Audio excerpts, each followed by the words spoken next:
దేవుని నామానికి మహిమ కలుగునుగాక. చేరువచ్చిన మీ అందరికీ ప్రభునామం పేరిట వందనాలు. 30 దినాలు ఉపవాస ప్రార్థనలు దేవుడి కృపలో మనము ముగించుకున్నాం. ఈ 31వ దినాన దేవుని వాక్యంలో నుంచి కొన్ని మాటలు మనం ధ్యానం చేసుకుందాం. అందుకొరకే ఈ దినంకి ఏర్పాటు చేయబడిన లేఖన భాగము యోబు గ్రంథము 42వ అధ్యాయము మొదటి రెండు వచనాలు, అలాగే 5, 6 వచనాలు కూడా నేను చదువుతా ఉన్నా. యోబు గ్రంథము 42వ అధ్యాయము మొదటి నుంచి చదువుకుందాం.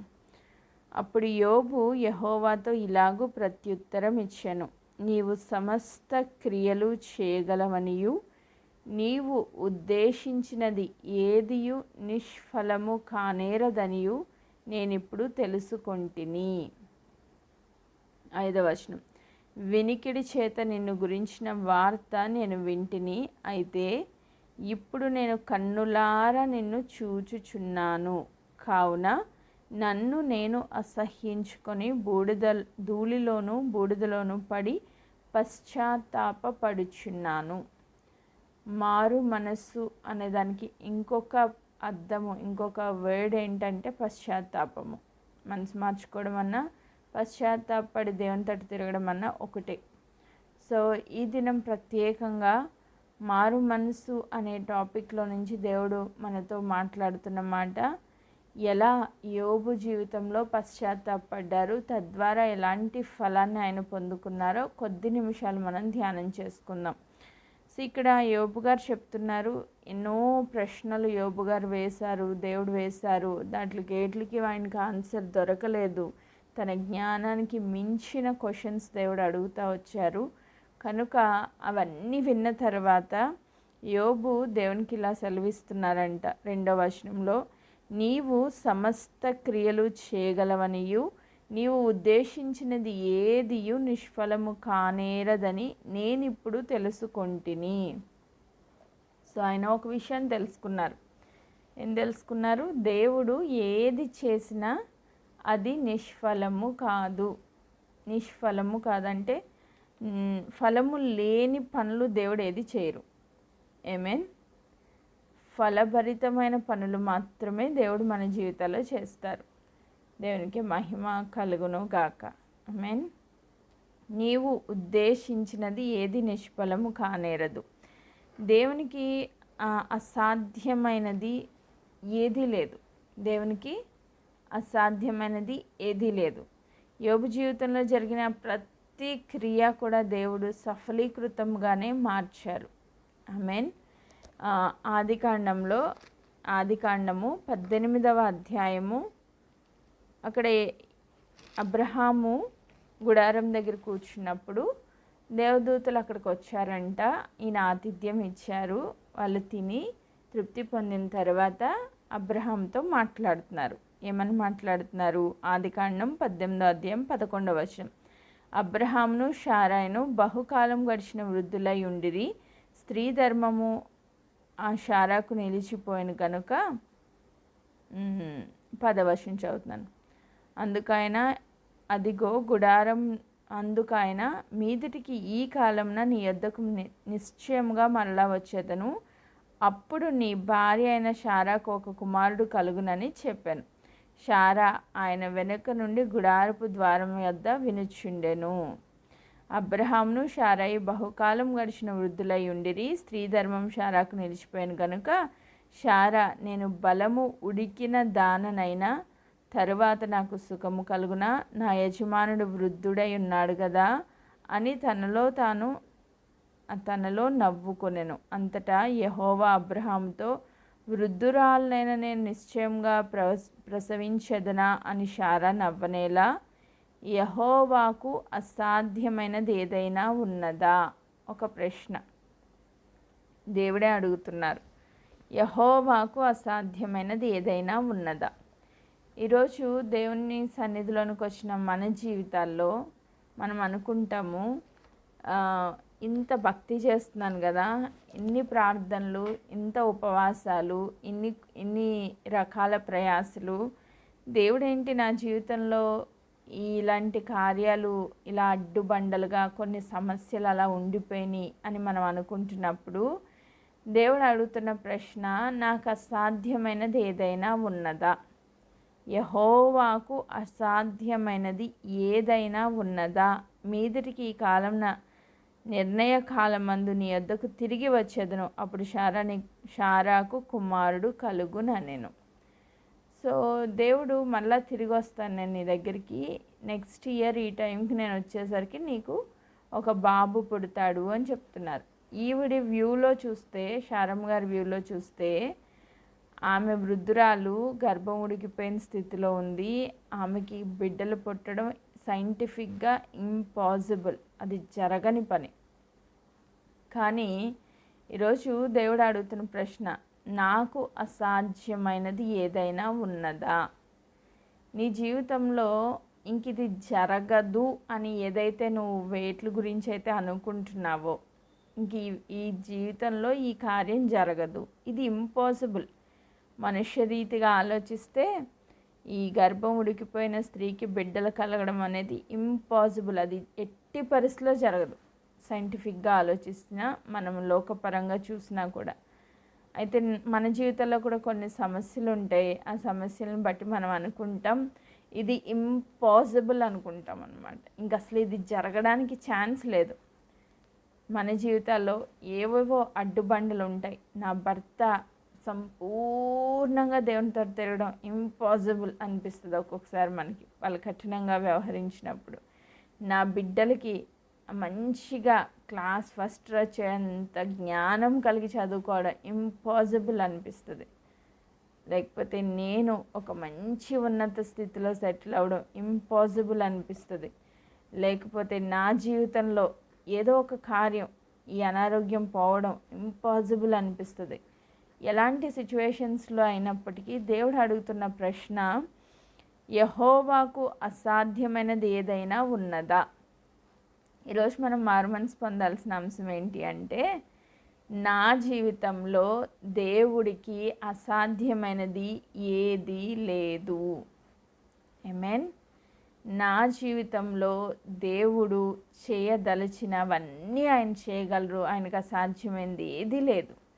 సో చాలాసార్లు మనం అనుకుంటాం, మన జ్ఞానము చొప్పున, లోకమైన జ్ఞానము చొప్పున, లౌకిక జ్ఞానం చొప్పున ఆలోచించి ఇది ఇంపాసిబుల్ అని ఒక డిక్లరేషన్కి వచ్చేసి దాన్ని మనం నమ్ముతూ ఉంటాం. కానీ ఈరోజు దేవుడు అడుగుతున్నారు, శారా నమ్ముతుంది, ఇంకా నాకు సుఖం కలుగుతుందా ఈ వృద్ధాప్యంలో, నాకు ఇంకా బిడ్డలు పుడతారా, ఇది ఇంపాసిబుల్ అనుకుందాం. దేవుడు అడుగుతున్నారు, నాకు అసాధ్యమైనది ఏదైనా ఉన్నదా? యోబు అడుగుతున్నాడు, ఇన్ని శ్రమలు, ఇన్ని కష్టాలు పడిన తర్వాత, సంవత్సర కాలం భయంకరమైన శ్రమ గుండా నడిచిన తర్వాత ఆయన చెప్తున్నారు, ఆయనకు అండర్స్టాండ్ అయిందంట, నువ్వు సమస్త క్రియలు చేయగలవని, నువ్వు చేయనుద్దేశించినది ఏది నిష్ఫలము కానేరదు.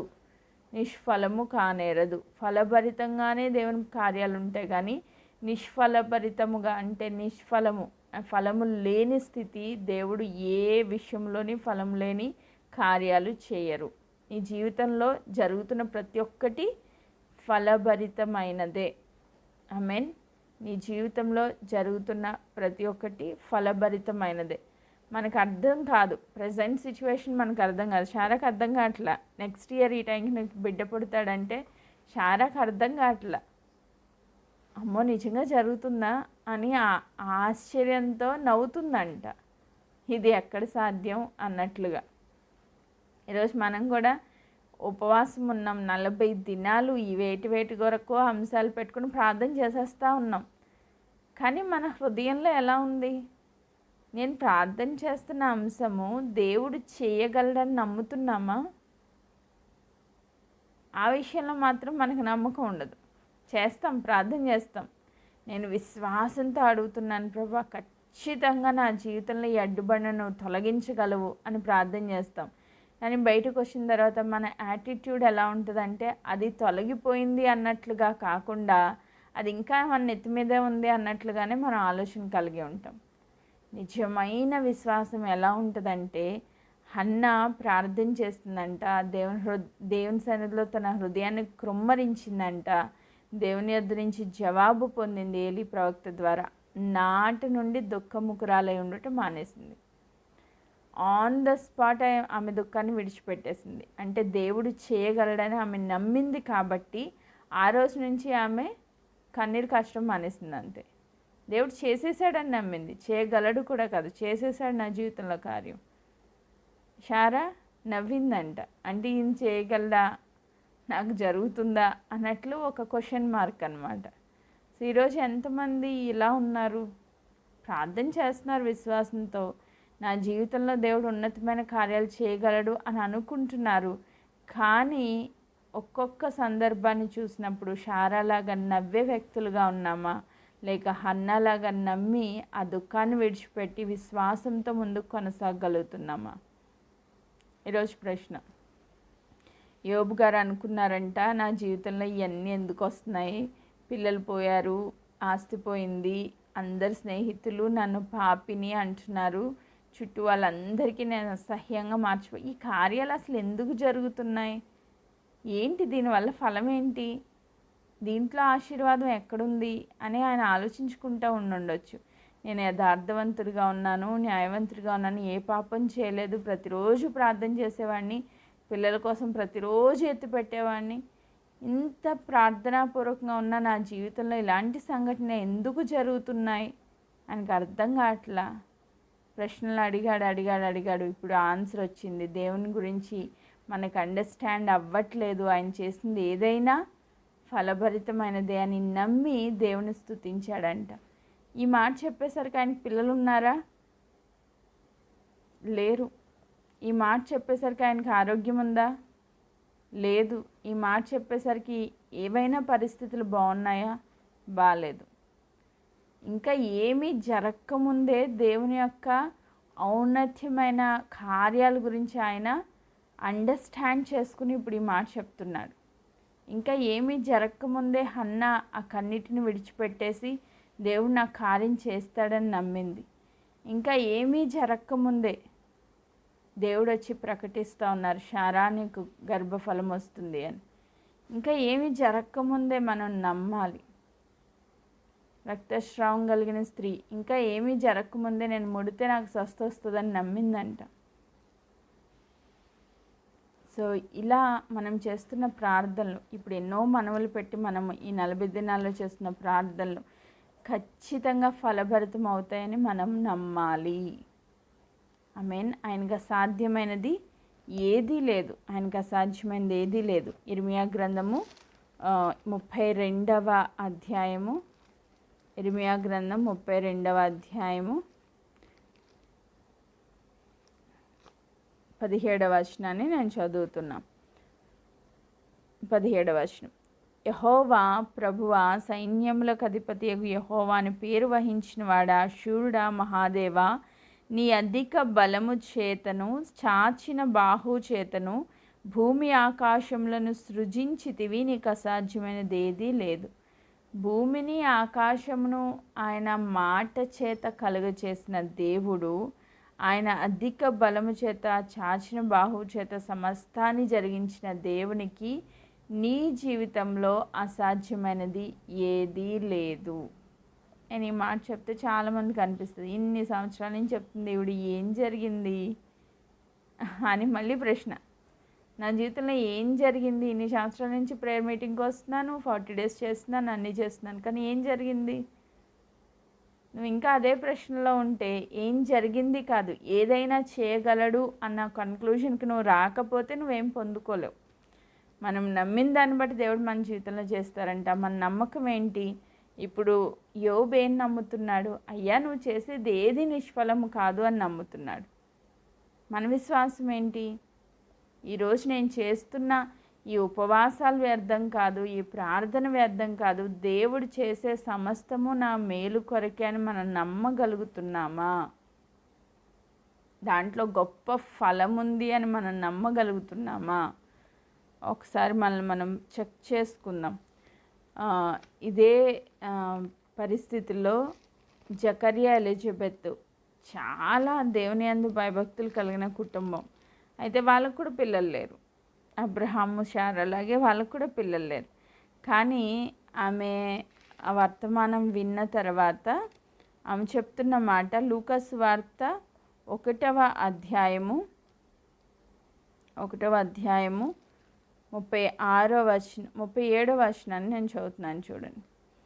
దూత చెప్తున్న మాట, దేవుడు చెప్పిన ఏ మాట అయినను నిరర్ధకము కానేరదని ఆమెతో చెప్పాను. దేవుడు నీతో చెప్పిన ఏ మాట కూడా నిరర్ధకము కానేరదు, వ్యర్థమైపోయే ఛాన్స్ లేనే లేదు. దేవుడు చెప్పిన మాట ఖచ్చితంగా 100కి 200% నెరవేరుతుంది. అది నువ్వు నమ్మాలి. మరియ నమ్మిందంట, ఎలిజబెత్ నమ్మిందంట, వాళ్ళు ధన్యురాలుగా మార్చబడ్డారు. ఈరోజు మన విశ్వాసం, మన నమ్మకం నీ జీవితంలో జరుగుతున్న ప్రతి ఒక్కటి ఫలభరితమైనదే అని నువ్వు నమ్ముతున్నావా? నీకు వస్తున్న అనారోగ్యము ఫలభరితమైనదే. దేవుడు అనుమతిస్తున్న అనారోగ్యంలో కూడా ఏదో ఒక ఫలాన్ని దేవుడు దాచే పెడతారు. దేవుడు నీకు అనుమతిస్తున్న ఆర్థిక పరిస్థితులు ఫలభరితమైనవే. దేవునికి ఇచ్చిన భర్త ఫలభరితమైన వాడు, దేవునికి ఇచ్చిన పిల్లలు ఫలభరితమైన బిడ్డలు, దేవునికి ఇచ్చిన పని ఫలభరితమైనది, దేవునికి ఇచ్చిన ఈ ప్రార్థన గుంపు అత్యధికంగా ఫలభరితమైనది. ఆమేన్. మన చుట్టూ ఉన్న ప్రతి ఒక్కటి ఫలభరితమైనది అని మనం నమ్మాలి. ఈరోజు ఆ విషయంలో ఒకవేళ ఇంకా నమ్మకం లేకపోతే, అయ్యో నా జీవితంలో ఫలం లేదు అని కనుక నువ్వు అనుకుంటే, యోబు గారు మనతో మాట్లాడుతూ ఆయన సమస్త క్రియలు చేయగలరు, ఆయన ఉద్దేశించింది ఏది కూడా నిష్ఫలము కానేరదు. ఈ మాట మన హృదయాల్లో ఈరోజు ముద్రించబడాలి. సామెతల గ్రంథము 19వ అధ్యాయము 21వ వచనాన్ని నేను చదువుతా ఉన్నా. 19:21. నరుని హృదయాలోచనలు అనేకములుగా పుట్టును, యెహోవా యొక్క తీర్మానమే స్థిరము. నీ జీవితంలో చాలా ఆలోచనలు వస్తాయి. నేను ఇలా చేస్తే బాగుంటుంది, అలా చేస్తే బాగుంటుంది, నా పిల్లల్ని ఇది చదివిస్తే బాగుంటుంది, అది చేస్తే బాగుంటుంది. ఎన్నో ఆలోచనలు మన హృదయంలో పడుతూ ఉంటాయి. పొద్దున్న లేసామంటే డే అంతటికీ ప్లాన్స్ చాలా చేస్తూ ఉంటాం. కానీ వాటన్నింటిలో దేవుని సంపూర్ణ చిత్తం ఏదైతే ఉందో అది మాత్రమే స్థిరమైందంట. యెహోవా తీర్మానమే స్థిరమైనది. యోబు చాలా ఆలోచనలు చేశాడు, కానీ యోబు జీవితంలో దేవుని తీర్మానం ఏంటంటే ఆ సంవత్సర కాలం ఆయన శ్రమ అనుభవించడం అనేది దేవుని తీర్మానము. ఎందుకు? వేస్ట్గా దేవుడు ఏం శ్రమలు అనుమతించలేదు. యోబు జీవితంలో సాతానికి పర్మిషన్ ఇవ్వలేదు. దేవుడు పర్మిషన్ ఇచ్చారంటే ఖచ్చితంగా దాని వెనకాల దేవునికి ఒక గొప్ప ఉద్దేశం ఉంటుంది. సో ఆయన తీర్మానమే స్థిరమైన. నువ్వు ఎన్నన్నా చేసుకో, ఫైనల్గా అల్టిమేట్గా దేవుని చిత్తమే నెరవేరుతుంది నీ జీవితంలో. నువ్వు ఎన్నైనా చేసుకో, ఎన్నన్నా అడుగు దేవుణ్ణి. ఏవేవో కోరికలు కోరుకుంటూ ఉంటాం, కానీ ఎంత ప్రార్థన చేసినా, ఎన్ని తలచినా, ఏది అడిగినా జరిగేది చివరికి దేవుని చిత్తమే. ఆమేన్. సో ఈరోజు దేవుడు చెప్తున్నారు, నీ హృదయంలో ఎన్నో ఆలోచనలు ఉన్నాయి, కానీ నా తీర్మానమే నీ జీవితంలో సంపూర్ణ నెరవేర్పులోనికి నేను తీసుకొని వస్తాను అని దేవుడు చెప్తున్నారు. యెషయా గ్రంథం 14వ అధ్యాయము 24వ వచనం. రీసెంట్గా నేను ఒక విషయమై ప్రార్థన చేస్తూ ఉన్నప్పుడు దేవుడు ఈ మాట ఇచ్చారు. సైన్యములకు అధిపతియగు యెహోవా ప్రమాణపూర్వకంగా ఇలాగూ సెలవిచ్చుచున్నాడు, నేను ఉద్దేశించినట్లు నిశ్చయముగా జరుగును, నేను యోచించినట్లు స్థిరపడును. మన జీవితంలో దేవుని ఉద్దేశం నిశ్చయముగా జరుగుతుంది. ఆయన ఉద్దేశ ప్రకారంగా, ఆయన ఆలోచన ప్రకారంగా మనల్ని దేవుడు స్థిరపరుస్తారంట. ఆమేన్. Praise God. ఈరోజు నీకు స్థిరత్వం లేదా? దేవునికి ఒక ఉద్దేశం ఉంది, దానిలో నిన్ను స్థిరపరుస్తానని చెప్తున్నారు. ఆమేన్. యోబు పట్ల దేవునికి ఒక ఉద్దేశం ఉంది. ఆయన స్థిరపరచాలని అనుమతిస్తూ వచ్చిన ప్రతి సమస్యలో దేవుడు గొప్ప కార్యాలు చేసి ఆయన ఉద్దేశాలు, ఆయన తీర్మానం స్థిరపరచుకుని దేవుడు నిశ్చయంగా ఆయన జీవితంలో మేలు జరిగించారు. ఆమేన్. ఈరోజు దేవుని సన్నిధిలోకి వచ్చిన మనందరం మన హృదయపూర్వకంగా నమ్మేది ఏంటంటే ఆయన ఉద్దేశాలు నా పట్ల నెరవేర్చబడతాయి, అవన్నీ నాకు మేలుకరముగానే ఫలభరితముగానే ఉంటాయి. దేవుడు ఏది చేసినా నాకు ఫలభరితంగానే చేస్తారు. ప్రస్తుతం అన్నీ దుఃఖకరంగా కనబడవచ్చు, కానీ అభ్యసించిన నీతి సమాధాన ఫలం. ముందు ముందు మనకు వాటన్నింటి యొక్క ఫలాన్ని మనం చూసినప్పుడు మనం అనుకుంటాం, దేవా, ఇప్పుడు నేను అనుకుంటున్నా, దేవా నా పట్ల ఇంత గొప్ప ఉద్దేశాలు, తీర్మానాలు నీ యొక్క హృదయంలో ఉన్నాయా? నాకు తెలియలేదు. చాలాసార్లు ప్రశ్నించాను నేను దేవుణ్ణి. చాలాసార్లు దేవునికి వ్యతిరేకంగా ఆలోచించాను. ఎందుకు దేవుడు ఇలాంటి స్థితి అనుమతి ఇస్తున్నారు అని చాలాసార్లు ప్రశ్నలు వచ్చినాయి నా హృదయంలో. కానీ దేవుడు ఏది చేసినా మేలు కొరకే చేస్తారని మాత్రం నమ్మిక ఉంది, సంపూర్ణ విశ్వాసం ఉంది. ఏ పరిస్థితుల్లో క్వశ్చన్స్ అయితే వస్తాయి మనుష్య రూపంగా, కానీ వాక్యాన్ని నమ్మినప్పుడు సమస్తము మేలు కొరకే సమకూడి జరిగిస్తానన్న వాగ్దానం చేత పట్టుకున్నప్పుడు మనం భయపడాల్సిన అవసరం లేదు. ఆమేన్. Praise God. ఇంకొంచెం ముందుకెళ్దాం. యెషయా గ్రంథం ఇప్పుడు చదివిన మాట 14వ అధ్యాయము. యెషయా గ్రంథం 14వ అధ్యాయము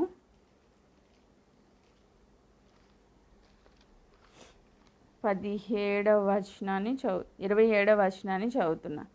సైన్యములకు అధిపతి యెహోవా దానిని నియమించున్నాడు. రద్దుపరచగలవాడెవడు? బాహు చాచినవాడు ఆయనే, దాన్ని త్రిప్పివేయగలవాడెవడు? దేవుడు డిసైడ్ అయిపోయిన తర్వాత దాన్ని క్యాన్సిల్ చేయడం ఎవ్వరి తరం కాదు. గాడ్ డిసైడ్ అయిన తర్వాత దాన్ని క్యాన్సిల్ చేయడం ఎవ్వరి తరం కాదు. దేవుడు డిసైడ్ అయిపోయారంట నిన్ను ఆశీర్వదించాలని, నిన్ను దీవించాలని, నీకు ఫలం ఇవ్వాలని దేవుడు డిసైడ్ అయిపోయారు. అందుకే పిలుచుకున్నారు మనల్ని. యెహోవా చేత ఆశీర్వదించబడిన జనాంగంగా ఈ లోకంలో మనం జీవించడానికే దేవుడు మనల్ని పిలుచుకున్నారు. ఆయన డిసైడ్ అయిన తర్వాత దాన్ని క్యాన్సిల్ చేయడం ఎవ్వరి తరం కాదు, ఎవ్వరి తరం కాదు. నీ అంతట నువ్వు దేవునికి వ్యతిరేకంగా పాపం చేసినా సరే దేవుడు నిన్ను ఒక మొట్టికాయ వేసైనా తిరిగి దేవుని చిత్తంలోనికి నడిపిస్తారు. యోనా జీవితంలో చూస్తాం, దేవునికి ఒక ఉద్దేశం ఉంది. నినివే పట్టణస్తులకి సంపూర్ణ విడుదల ఇవ్వాలి అని దేవునికి ఉద్దేశం ఉంది. కానీ యోనా మాట వినకుండా పారిపోతున్నాడంట, దేవుని చిత్తానికి వ్యతిరేకంగా వెళ్ళిపోతున్నాడు. కానీ యోనాను దేవుడు వదిలిపెట్టేశారా? నా చిత్తానికి నువ్వు వ్యతిరేకంగా వెళ్తున్నావు అని వదిలేశారా? వదలలేదు, పట్టుకున్నారు. ఒక దెబ్బ వేసైనా సరే దేవుని చిత్తంలోకి తీసుకొచ్చారు, దేవుని చిత్తం జరిగించుకున్నారు. మనందరి జీవితాల్లో శ్రమ అనుమతించైనా సరే కంప్లీట్గా గాడ్ విల్లో స్థిరపరిచి ఆశీర్వదించే దేవుడు. ఆమేన్. ఆయన ఏ మాత్రము నీ జీవితంలో అనుమతిస్తున్న ఏ పరిస్థితి కూడా అది నిష్ఫలంగా ఉండదు, ఫలభరితంగానే ఉంటుంది. ఆమేన్. Praise God. ఇశ్రాయేల్ జీవితంలో కరువు వచ్చిందంట. యాకోబు తన 12 మంది పిల్లల్లో 11 మందితో ఆ ఇజ్రాయేల్ ప్రజలందరూ కలిసి ఆ కనాన్లో ఉన్నారు. ఆ టైంలో కరువు వచ్చింది. కనాన్ సమృద్ధికరమైన ప్లేసే, కానీ కరువు వచ్చింది. ఎందుకు వచ్చింది కరువు? కరువు రాకపోతే యోసేపుని కలుసుకునే అవకాశం కూడా యాకోబు జీవితంలో లేదు. ఆ సిచ్యువేషన్ దేవుడు ఎందుకు అనుమతించారు? యాకోబు ఎంతో బాధపడుతున్నాడు యోసేపు గురించి. ఆ బాధ తీసేయడానికి దేవుడు కరువును అనుమతించి యోసేపు దగ్గరికి యాకోబుని నడిపించారు. కుమారుని కలుసుకోవడమే కాదు, సర్వ సమృద్ధిలోనికి ఆయన వెళ్ళాడంట.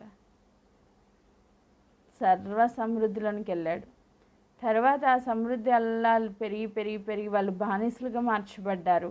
ఆ బానిసత్వాన్ని దేవుడు ఎందుకు అనుమతించారంటే కనాను యొక్క సమృద్ధిలోనికి వాళ్ళు రావాలి. ఇంకొకరి కింద ఉండిపోవడం దేవుని చిత్తం కాదు. కాబట్టి దేవుని యొక్క ఉద్దేశాలు నెరవేర్చబడడానికి ఇశ్రాయేలు ప్రజల్ని కనానికి నడిపించడానికి అక్కడ భయంకరమైన బానిసత్వాన్ని దేవుడు అనుమతించారు. ఒకవేళ నీకు జాబ్లో స్ట్రెస్ ఉందా? Praise God. కనాని యొక్క సమృద్ధిలోనికి దేవుడు నడిపించడానికే ఈ స్ట్రెస్ అంతా అలౌ చేస్తున్నారు. నమ్మాలి. కరువు ఉందా? Praise God. సమృద్ధిలోనికి నడిపించడానికే కరువు అనుమతించారు. ప్రతి దానికి వెనకాల దేవునికి ఒక ఉద్దేశం ఉంటుంది. అంటే నా జీవితంలో జరుగుతుందని వెనకాల దేవుని ఉద్దేశం ఏంటి అని నువ్వు ఆలోచిస్తే అది ఎప్పుడూ ఫలభరితంగానే ఉంటుంది. దాన్ని బట్టి దేవుని మనం స్తుతించగలుగుతాం. ఆమేన్.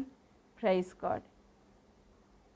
ఇంకా ఇలా చెప్పుకుంటూ పోతే ఎన్నో ఎగ్జాంపుల్స్ మన ముందున్నాయి. ఎస్తేర్ జీవితంలో 2 తల్లిదండ్రులను కోల్పోయింది. అసలు ఎంత బాధ. అనాథగా ఉన్న పిల్ల, ఒక యవనస్త్రాలు, ఒక అందమైన స్త్రీ, కానీ ఆమెకి ఎవ్వరు సపోర్ట్ లేరు. ఉన్న ఒక్క చిన్నాన్న దగ్గర నుంచి రాజు యొక్క సైన్యం వచ్చి లాక్కుని వెళ్ళిపోయారు. 6 months ఒంటరిగా ఎవ్వరు లేరు పక్కన. సో దేవా, ఏం జరుగుతుంది నా జీవితంలో?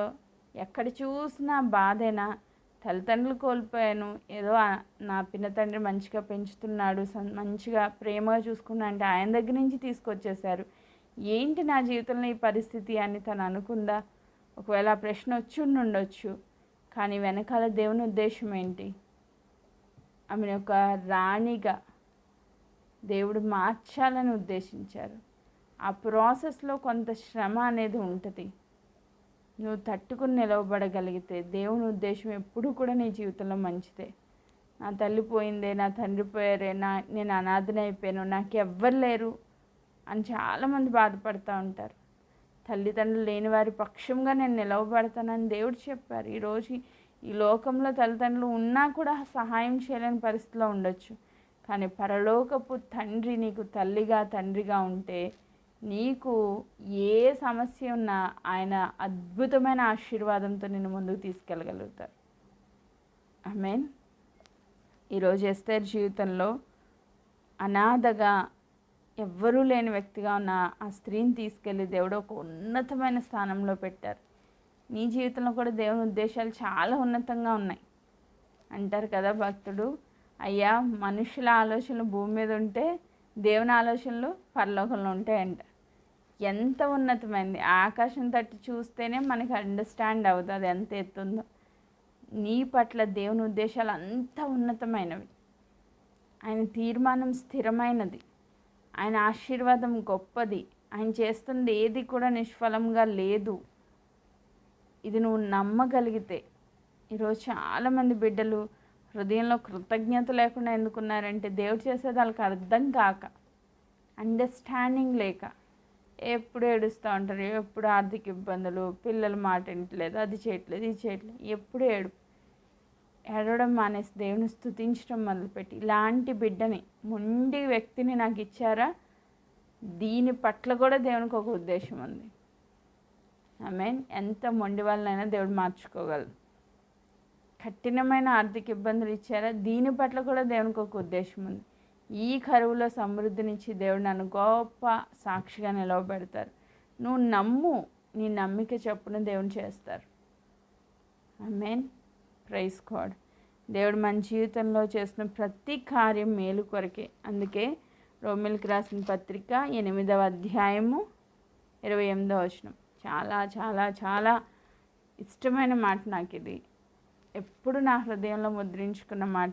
ఏ సిచ్యువేషన్లో అయినా ఇదే జ్ఞాపకం చేసుకుంటూ వస్తున్నప్పుడు, దేవుని ప్రేమించిన వారికి, అనగా ఆయన సంకల్పం చొప్పున పిలువబడిన వారికి మేలు కలుగుటకై సమస్తము సమకూడి జరుగుచున్నవని, మేలు కలుగుటకై దేవుడు సమస్తమును సమకూర్చి జరిగించుచున్నాడని ఎరుగుదుము.